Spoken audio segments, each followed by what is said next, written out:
Hello, and welcome to my YouTube channel. My name is Jameelah, and I'm a master manifester, and so are you. If you watch a content like this, the name of this channel is Manifesting Magic, the practical way, because you know what? We still got to do the work so we can be positioned for the magic, right?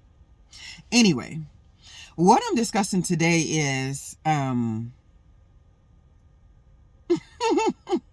you ever tell, this is an off subject, you ever tell somebody really important about yourself and they completely don't get it? And you might not be using the right words, but then they say, okay, here's an example, and it's something that's so far away from what you were saying. I'm like, no, that's not what I meant. Oh my gosh. It makes me feel like I need to relearn English. Nonetheless, what I'm talking about today is what you notice,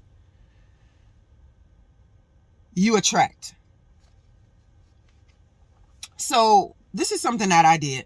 I told myself, anybody that I have in my feed, the people that I'm subscribed to, I really love their channels. I love that. I've seen them grow a lot, like a lot of the channels that I'm subscribed to on YouTube, especially. And if somebody starts to go on about they too much, what they gonna do you, how they treating you, how this, and I stop listening, because the work is done in here, right? That stuff is only good at the beginning of your spiritual awakening, when you're trying to figure out, am I crazy or are the people around me crazy, right? But after that, you need to stop paying attention to them. And every now and then when you hit these roadblocks and you're just like, am I crazy, am I not? I'll find myself pulling up those videos to see if somebody's messing with me or if I'm overreacting or whatever. But what I've really come to notice, and this is like radical accountability, that you attract what you notice. So when I hear, like, if I listen to a woman go on about men and, oh, this guy, he ain't this and he ain't that, and he, men are like this and guys are like that, or whatever they say, and it's negative, it's not positive, and I'm thinking, like, why are you even paying attention to them guys? If you don't think that's respectable, then stop noticing them. But the problem is that on the inside, people are not over these traumatic experiences that they had as a kid, or that they had in an early relationship, and they don't realize that they're constantly trying to rectify that by attracting people who challenge that aspect of them. And it's a roadblock you have to get over. But it's the thing, we often think that if we get over the roadblocks, or if we get past that sort of thing, like not paying attention to the people that no longer resonate with us on some level, we think we're giving the people a pass or something. You're not giving them a pass. You're giving yourself a pass. Like when someone starts going on about like gas prices or something, I'm like, the last time I looked at a gas price is when I lived in Marrero, Louisiana, when I was like 18 years old, before I even left to go to college. Like, you need gas. And so when I hear those conversations, I'm like, oh, gas prices. Like, I don't even think about that, right? Or when I hear people talk about police officers a lot, or like cops or the system or something like that, I'm like, I don't even interact with them on any level in any way, because I don't even notice them. Or like, what's another good example?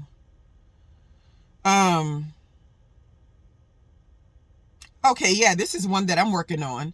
Bad drivers, right? I'm a really good calculated driver. I think like two eons away. Like, I'm always looking for the next, what's the best. And when I'm next to people who just zigzagging and jumping in front, it's like, it triggers me. And so what I think about is, some people are not triggered by that.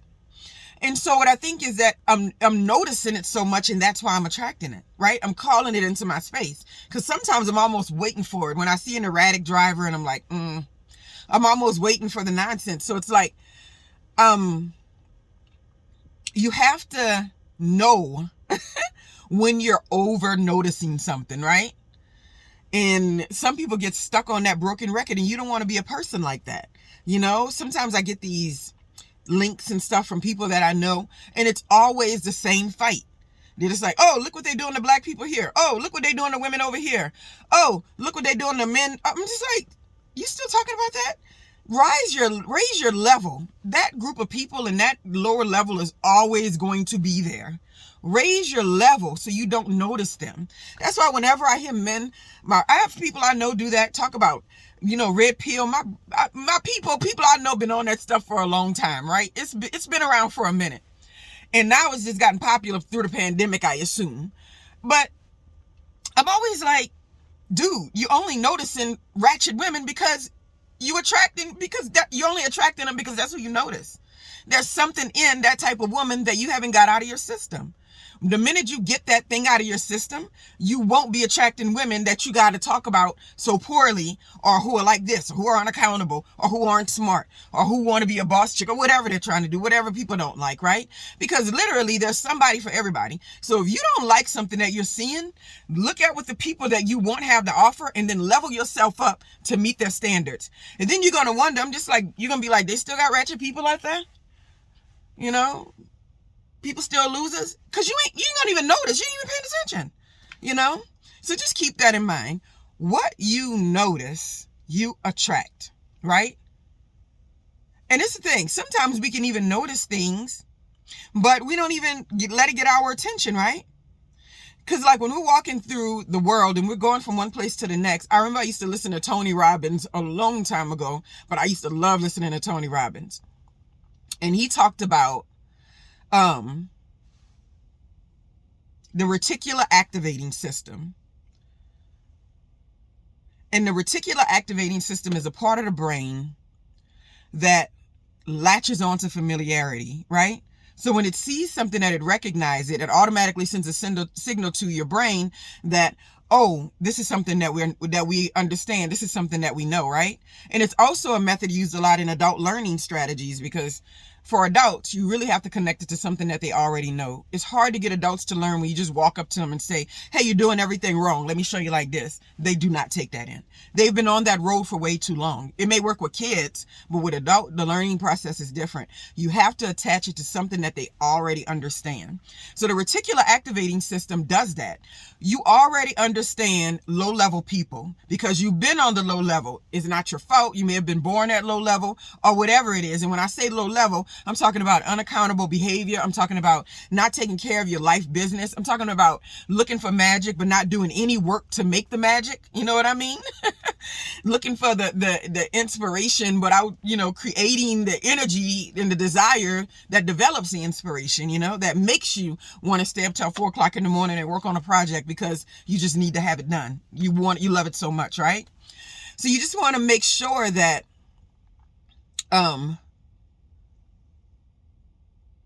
you really pay attention to your own thought process when you're noticing something that's triggering you, or you're noticing something negative. You're just like, why am I even paying attention to that? Do I think we can rid ourselves of all those little things that we're noticing that we don't like? No, I don't. But you can definitely live in a world where you don't interact with it on a regular basis, right? It's very interesting. I remember I was teaching sociology, and they were going on about racists and stuff, right?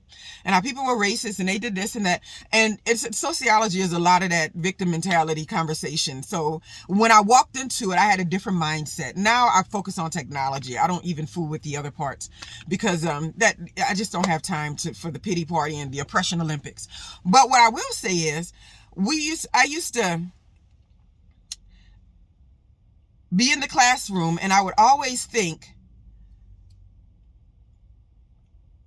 if people only realized that they are creating their attention that's being focused in that direction, then they can take your attention and refocus it in another direction. Or you can say, how do I create a situation to where I don't have to interact with these type of people, this type of environment, this type of activity, this type of action. And then you put your mind on that and start moving in that way. Then before you know it, you're not going to even notice. Like I always tell people, when I first started growing up and I was dating people and stuff, the most extroverted, confident, cocky, arrogant guy was the one that I was interested in. And it was because I had a lot of that in myself, right? That needed to be tamed to some degree. And another part of it was I was kind of quiet and a little more laid back. Like, I wouldn't say I'm quiet. That's not the case. I choose what I say in front of groups of people wisely. So around people, a lot of people would think that I was quiet. I'm just like, nah, I just don't jump into regular conversations. I don't really like them, Oh, on vacation, we went here. We did. I don't want to hear all that. So nonetheless, I was sitting there and I was thinking about this the other day, and I was like, I attracted, it's like I didn't notice a guy unless he was arrogant, cocky, extroverted, and a little bit of an asshole. That was me. I didn't notice him until that happened. And so what I realized, I was just like, you have to stop paying attention to people like that. What is it in you that you have not resolved, that you keep noticing this type of guy and you keep attracting that energy into your space, right? So we have to just keep that in mind. What you notice, you attract. I hope you have a wonderful, wonderful day. Oh, my watch not on. It's charging. Like you get a Fitbit or something, you get addicted to it. I've been having it for a few years now, and it's just like, I love not having my phone with me all the time, because when it buzzes, I can see that it's not important and I ain't even got to go pick up my phone, right? My daughter said the same thing, and I think it's cool because I bought her a Fitbit, and I think it's great when a young person can say, I don't want to pick up a phone all day. I like that it tells me, oh, it's junk mail, oh, it's a spam, oh, it's, and she's not sitting there like this all the time scrolling, just because an alert popped up, Anyway, that's off topic. What you notice, you attract. Start noticing the big things. Start noticing the stuff that you want to go to. This is why vision boards are so important. They put these images in your head and your reticular activating system picks it up. I've done this with so many things in my life, right? The only time I've had trouble with manifesting something specifically the way I want it is when I was in a couple or in a relationship with somebody. And it's just a blowback of it. You can't have a life that you want to create that specifically the way you like it when you involve other people in it. It's just not. It doesn't, unless they have no ambition and no desires and no things that they think are important. And then, well, you don't want to attract somebody like that anyway. Nonetheless, I hope you all have a wonderful, wonderful day and keep manifesting magic.